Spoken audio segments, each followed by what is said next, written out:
A graça e a paz do Senhor Jesus esteja em seu coração. Que alegria poder compartilhar com você a palavra de Deus. Palavra que não volta vazia, antes cumpre o propósito pela qual ela foi liberada. E eu creio que hoje tem uma palavra de Deus ao seu coração. Tenho certeza que o Espírito Santo vai encher você de fé, porque eu creio que a palavra de Deus gera fé em nossos corações, em nome do Senhor Jesus. Amém? Vamos orar para que o Espírito Santo fale conosco por meio dessa palavra. Amém? Senhor, nós voltamos nosso espírito, nosso coração ao Senhor, na plena certeza de que o Senhor ouve a nossa oração. Dá-nos espírito de sabedoria, de revelação, do pleno conhecimento da tua verdade, em nome de Jesus. Amém, amém. Glória a Deus. Hoje eu gostaria de compartilhar acerca do encontro de Jesus com Paulo, né? Não foi Paulo que foi até o encontro com Jesus. Na verdade, Jesus marcou um encontro com Paulo, algo inesperado. De repente, o Senhor aparece para Paulo e há uma conversão tão poderosa, uma história tão tremenda da palavra de Deus que a gente vê aqui no livro de Atos, que é quando Jesus mesmo vai ao encontro de Paulo para alcançá-lo e fazer dele um instrumento nas mãos do Senhor. Aleluia! E então aqui, capítulo 9, versículo 1, ele ainda é chamado de Saulo. Depois o nome dele é mudado para Paulo, ok? Saulo, respirando ainda ameaças e morte contra os discípulos do Senhor, dirigiu-se ao sumo sacerdote e lhe pediu cartas para as sinagogas de Damasco, a fim de que, caso achasse alguns que eram do caminho, e aqui a gente já percebe que os cristãos já começam a ser chamados daqueles que são do caminho. Por quê? Jesus é o caminho, a verdade e a vida. Então, certamente havia ali uma pregação mostrando que Jesus é o único caminho até o Senhor, né? Então, Paulo, ele está ali pedindo ali as cartas, autorizações para até mesmo se encontrasse algum cristão do caminho que levasse eles presos. Uau! Assim como homens como mulheres os levassem presos para Jerusalém. Seguindo ele estrada fora, ao aproximar-se de Damasco, subitamente uma luz do céu brilhou ao seu redor. E caindo por terra, ouviu-se uma voz que lhe dizia: Saulo, Saulo, por que me persegues? Ele perguntou: quem és tu, Senhor? E a resposta foi: eu sou Jesus, a quem tu persegues. Mas levanta-te e entra na cidade, onde te dirão o que te convém fazer.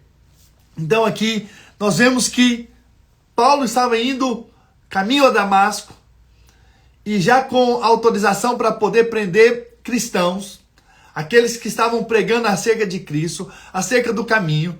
Mas nesse caminho, onde ele estava indo contrário à vontade de Deus, estava indo lá fazer aquilo que, claro, Deus não gostaria que ele fizesse. Mas naquele momento, o Senhor, pela sua graça, o alcançou. Olha que tremendo isso. Eu sei que Paulo fazia o que fazia por zelo.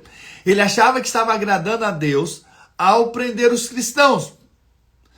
Porém, ele estava fazendo algo fora da vontade de Deus. Ele estava indo contra o mover de Deus. Ele era um daqueles que perseguiam o mover de Deus. Então veja, há um tempo atrás nós ministramos desses três tipos de pessoas no mover de Deus, né? Aqueles que de fato estão no mover de Deus, aqueles que estão perseguindo o mover de Deus e aqueles que não estão nem no mover e também não estão perseguindo. Paulo era do time que perseguia o mover de Deus, perseguia os cristãos. Isso era Paulo. Paulo era um perseguidor da igreja. Paulo é alguém que levava os cristãos para serem presos, até mesmo para serem mortos. Então você vê aqui, Paulo estava indo para um caminho e o Senhor o encontra nesse caminho. O Senhor Jesus vai ao encontro dele e aparece uma luz do céu que brilha ao seu redor e ele cai por terra. Né? Dizem que Paulo caiu do cavalo, mas a Bíblia não está dizendo que Paulo caiu do cavalo. Tá bom? Só diz que ele caiu por terra. Nós não sabemos, não podemos afirmar que ele caiu do cavalo, porque não está escrito. Mas que ele caiu por terra, sim. É o que a palavra de Deus diz. E aí ele ouve então uma voz: Saulo, Saulo, por que me persegues? Veja, Paulo então pergunta: mas quem és tu, Senhor? E aí Jesus responde: eu sou o Cristo, eu sou Jesus, a quem tu persegues. Veja, Paulo não estava perseguindo, teoricamente, Jesus. Na cabeça de Paulo, Paulo estava perseguindo aqueles que eram da fé em Cristo, aqueles que eram do caminho, aqueles aqueles convertidos, né? Aqueles que se entregaram para Jesus. Veja, mas o fato é que Jesus é o cabeça e a igreja é o corpo. Então, quando ele estava perseguindo o corpo, a igreja, ele estava, na verdade, perseguindo quem? Jesus. Então, cuidado como você toca no corpo. Porque quando você toca no corpo de Cristo, na verdade, você está tocando em Cristo. Quando você fala mal do corpo de Cristo, você está falando mal de Cristo. E você também faz parte desse corpo, está falando mal de você mesmo. Então, isso não é bênção para você. Então, veja, Paulo estava perseguindo, com certeza, os irmãos ali, que eram de Cristo, era a igreja. Porém, ao perseguir a igreja, na verdade está perseguindo a Cristo. Então é o mesmo princípio. Se você também fala mal da igreja, você está falando mal de Cristo. Então, cuidado com o que você fala. Cuidado quando você persegue pessoas. Por quê? Porque você pode estar perseguindo o mover de Deus. Você pode estar perseguindo aqueles que estão vivendo o mover de Deus. Que nós possamos ter temor de Deus. Não é? Então, aqui nesse momento, Paulo tem um encontro com Jesus, mas ele conhece, ali passa a conhecer o corpo de Cristo. E que a igreja é o corpo de Cristo. Que a igreja e Cristo são um. Uau, isso é tremendo. E aí, então, a instrução que Jesus dá era que Paulo, então, entrasse na cidade e ali iria acontecer algo naquela cidade. Não é? E olha o que a palavra de Deus diz, versículo 7. Os seus companheiros de viagem pararam emudecidos, ouvindo a voz, não vendo, contudo, ninguém. Então se levantou Saulo da terra e, abrindo os olhos, nada podia ver, ficou cego. E guiando pela mão, levaram-no para Damasco. Certamente, Paulo estava tendo a experiência do que é a vida sem Deus, a vida sem Cristo. É uma vida de pessoas cegas. Pessoas que não conseguem ver, que não conseguem enxergar. Então veja, aquela experiência de Paulo, de ficar cego, veio para mostrar o seguinte, de que nós estávamos cegos. A Bíblia diz que o Deus desse cego cegou o entendimento dos incrédulos para que não lhes resplandecesse a luz do evangelho da glória de Deus, que está em Cristo Jesus. Então o diabo é que cega as pessoas de verem a Cristo. Paulo não estava enxergando a Cristo. Paulo era um cego espiritualmente. E depois se torna alguém com uma visão espiritual tremenda. E que mais mostra no Novo Testamento sobre a revelação, sobre o ver a Cristo. E o tanto que ele valoriza o fato do ver, né? Tanto é que ele diz: iluminados os olhos do vosso coração. Então Paulo, ele tem uma experiência poderosa com Deus. Nesse momento ele ficou cego, mas depois a gente vê que ele recupera a vista, 3 dias depois, né?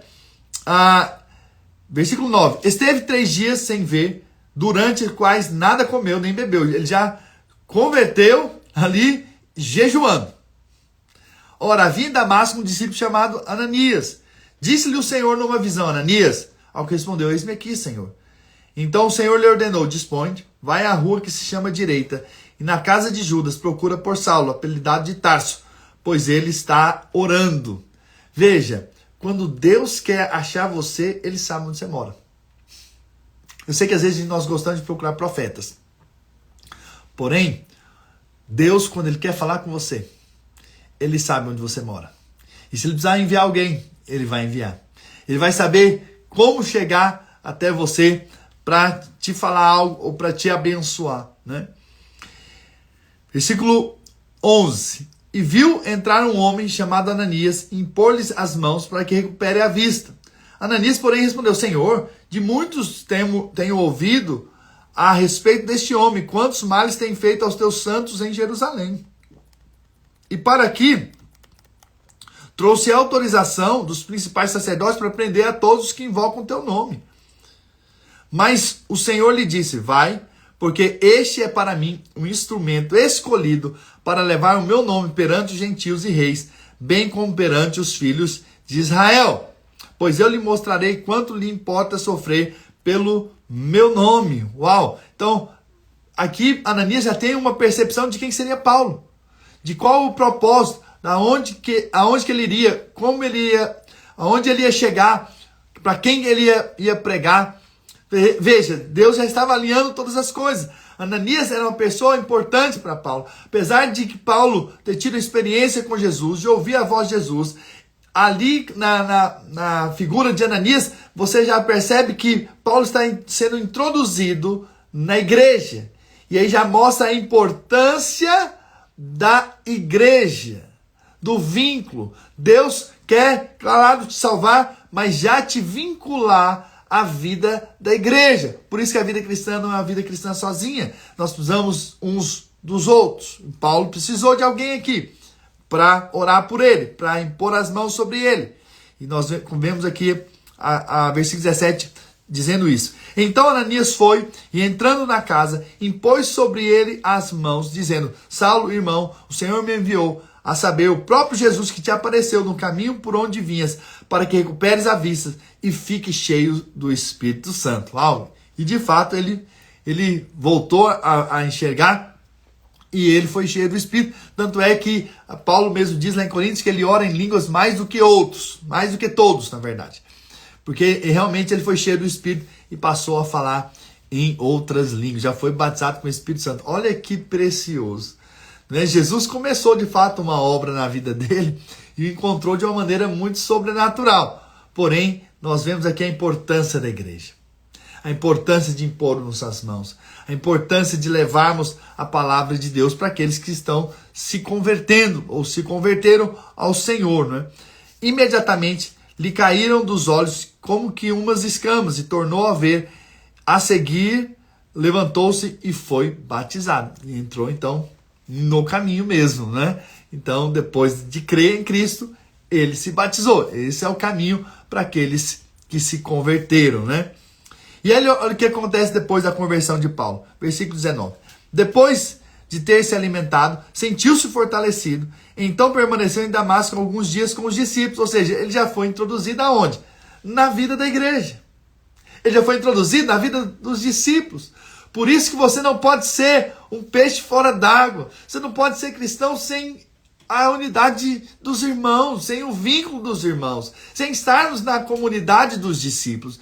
É muito importante que você esteja presente. É importante que você se envolva na vida da igreja. Esse é o lugar que Deus quer para mim e para você, para que estejamos unidos, juntos com outros, né? E sendo abençoados uns com os outros, né? E há uma bênção na vida da igreja, há uma bênção na unidade, né?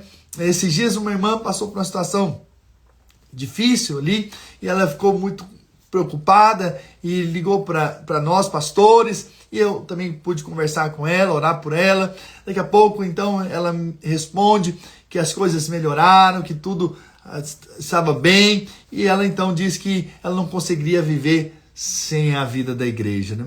Gostei do testemunho dela, achei bonito, né? Já é uma senhora, mas que percebeu o valor que é ter pessoas que pode contar, pessoas que podem orar por ela, que podem no momento da dor, da dificuldade, estender as mãos. Isso é precioso, é na vida da igreja que nós temos isso, e aí Paulo então está inserido nesse contexto em que agora ele está junto com os discípulos. Versículo 20. Logo pregava nas sinagogas a Jesus, afirmando que este é o Filho de Deus. Olha a pregação, sempre mostrando Jesus como Filho de Deus. Nós falamos ontem, né, sobre o mover de Deus. E o mover passa, então, por sermos canais do Senhor para levar a mensagem, para levar o nome de Jesus, para levarmos a mensagem de Jesus como Filho de Deus. Não é? Se você não ouviu a mensagem de ontem, por favor, vá no nosso canal do YouTube, assista, com certeza você vai ser muito abençoado. E logo pregava nas sinagogas a Jesus, afirmando que esse é o Filho de Deus. Ora, todos que ouviam estavam atônitos e diziam: não é esse o que exterminava em Jerusalém os que invocavam o nome de Jesus? E para que veio precisamente com o fim de os levar amarrados aos principais sacerdotes? Saulo, porém, mais e mais se fortalecia e confundia os judeus que moravam em Damasco, demonstrando que Jesus é o Cristo, é o ungido, é aquele que foi enviado. Uau, que conversão tremenda! Ele tem uma experiência tão maravilhosa com o Senhor, e o resultado dessa experiência é que ele passa a levar essa experiência a outros, ele passa a levar Cristo a outros. Essa deve ser a nossa história. Uma vez fomos alcançados pela graça de Deus, o Evangelho chegou até nós, essa deve ser agora a nossa missão, levar a outros a mensagem de Jesus Cristo. Aleluia! Você é um instrumento nas mãos de Deus para levar o Senhor a outras pessoas. E agora, de perseguidor a perseguido, né? Versículo 23. Decorridos muitos dias, os judeus deliberaram entre si tirar-lhe a vida. Porém, o plano deles chegou ao conhecimento de Saulo. Dia e noite guardavam também as portas para o matarem. Então, estava esperando ele sair ali pelas portas para matá-lo. Né? Isso acontece quando você prega Cristo, há perseguição. É inevitável que pessoas vão se levantar contra você pelo fato de você estar pregando a Cristo.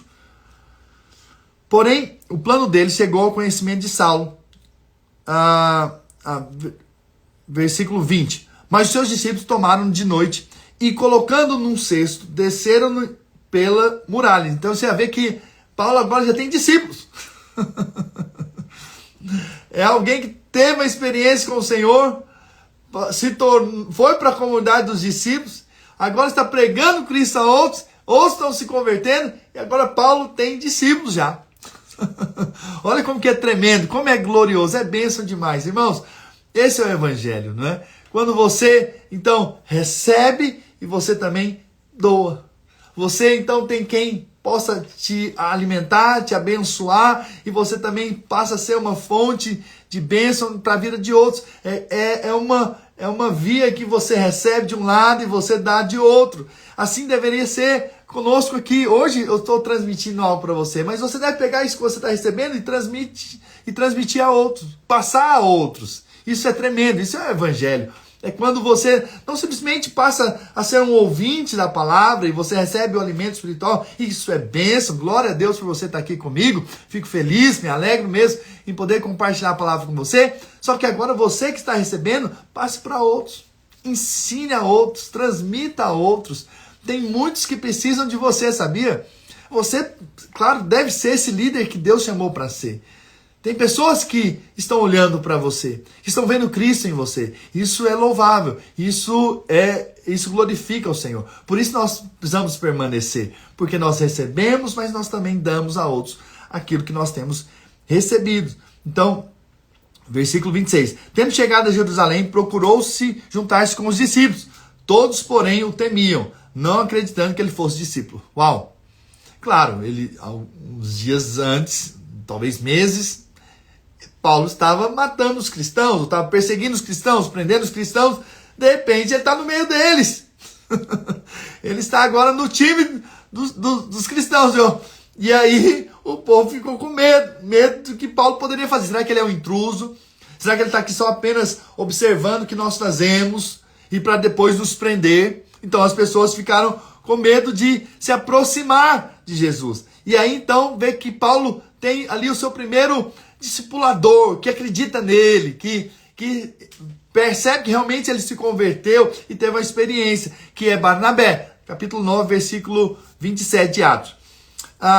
Mas Barnabé, tomando-o consigo, levou-os aos apóstolos e contou-lhes como ele vira o Senhor no caminho e que esse lhe falara e como em Damasco pregava ousadamente em nome de Jesus. Estava com eles em Jerusalém, entrando e saindo, pregando ousadamente em o nome do Senhor. Falava e discutia com os helenistas, mas eles procuravam tirar-lhes a vida. Tendo, porém, isso, chegado ao conhecimento dos irmãos, levaram-no até Cesareia e dali enviaram para Tarso. Até aqui. Então veja, Paulo, ele teve uma experiência tão linda, tão preciosa de conversão. Foi alcançado pelo Senhor. O Senhor já o colocou ali com Ananias, que Ananias foi um canal de Deus ali, o primeiro ali a orar por ele. Depois ele vai ali para a comunidade dos discípulos que haviam ali. Daqui a pouco ele começa a formar discípulos. E de repente, então ele tem que ir fugido para Jerusalém. E lá em Jerusalém, alguém investe na vida dele. E você vai ver que Barnabé passa a estar junto com Paulo. Nos primeiros momentos da vida dele, primeiro momento da caminhada cristã. Então veja, é muito importante que você entenda que a vida cristã é conexão com pessoas. Então nós nos conectamos uns com os outros, nós aprendemos uns com os outros. Isso é precioso aqui. Então veja, o Senhor pela graça alcançou Paulo. Paulo foi escolhido. A Bíblia diz que ele foi escolhido até mesmo antes de nascer. Ele já foi escolhido pelo Senhor para no tempo que o Senhor queria encontrá-lo, ele pudesse ser salvo e pudesse ser agora um instrumento nas mãos do Senhor. Pudesse levar o evangelho da graça de Deus. Por um momento ele ficou cego, mas depois recuperou a vista para mostrar o quê? Mostrar que um mundo sem Cristo, ele está vivendo na cegueira espiritual. Mas quando ele encontra Cristo, os olhos se abrem, e uma vez que eles se abrem, então eles podem ter uma experiência transformadora.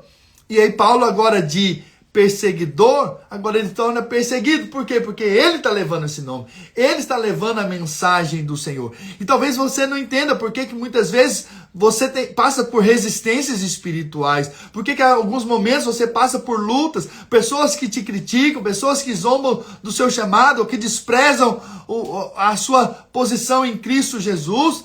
E aí você às vezes se intimida, mas eu quero dizer para você, bem-aventurados perseguidos, porque desse é o reino dos céus. Eu quero dizer, não pare de falar desse nome, não pare de levar a mensagem do evangelho, não pare de proclamar Cristo, porque com certeza você está fazendo a vontade de Deus.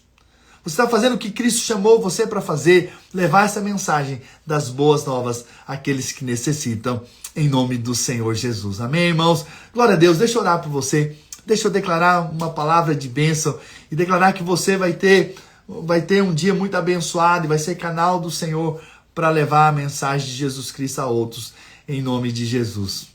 Pai, nessa hora eu quero orar pelos meus irmãos e declarar que eles são cheios do Espírito Santo. Agora mesmo eles são ousados, intrépidos no falar. Esses que tiveram já uma experiência com o Senhor, agora vão levar essa experiência a outros. Esses que se converteram agora vão levar outros também a se converterem, a ter uma experiência com o Senhor. Eu oro pelos meus irmãos para que ousadamente eles preguem mais e mais a Cristo. Aonde eles estiverem, aonde eles forem, eles levem essa mensagem do Evangelho. Que eles vivam a vida para levar Cristo, para levar o Evangelho de Cristo àqueles que estão perecendo. Senhor Jesus, nesses dias levanta um grande exército, levanta um grande povo que ousadamente prega o nome de Cristo. Assim como Paulo se levantou para pregar com ousadia, levanta-nos também, Senhor, com ousadia, levanta-nos com fé, levanta-nos para levar a mensagem do Evangelho, da Tua graça. Por isso nós estamos aqui, nós pedimos ao Senhor para que ousadamente nós possamos proclamar a mensagem das boas novas e muitas vidas se convertam através de nós, em o nome do Senhor Jesus. Quem crê, diga amém, amém, amém. Glória a Deus, irmãos, que bênção. Uau, que possamos ser realmente esses que vão levar também a mensagem a outros, em nome do Senhor Jesus. Amém, irmãos? Então, se você pode, faça isso. Caminhe essa mensagem para alguém. Com certeza alguém vai ser tocado por ela, vai ser marcado por ela, vai ter algo da parte de Deus que vai instruir, vai abençoar em o nome do Senhor Jesus. Amém, Léo? Glória a Deus. O Léo deu um amém aqui. Um adolescente precioso. Está aqui já se enchendo da palavra desde novo. Glória a Deus. Fico feliz. Aleluia. Amém, Gilda. Glória a Deus. Glória a Deus por vocês que estão nos acompanhando aqui, né? Na live, né? Mas glória a Deus por você também que nos acompanha depois. Aleluia, deixe sempre o seu amém. Você que também entra depois e assiste, tanto aqui no Instagram quanto no YouTube. Aleluia, amém. Wilzinês. Amém. Glória a Deus. Que Deus abençoe vocês. Vocês tenham um dia muito abençoado, cheio do Espírito Santo, cheio da graça de Deus, porque vocês são filhos amados do Senhor. Aleluia. Um grande abraço.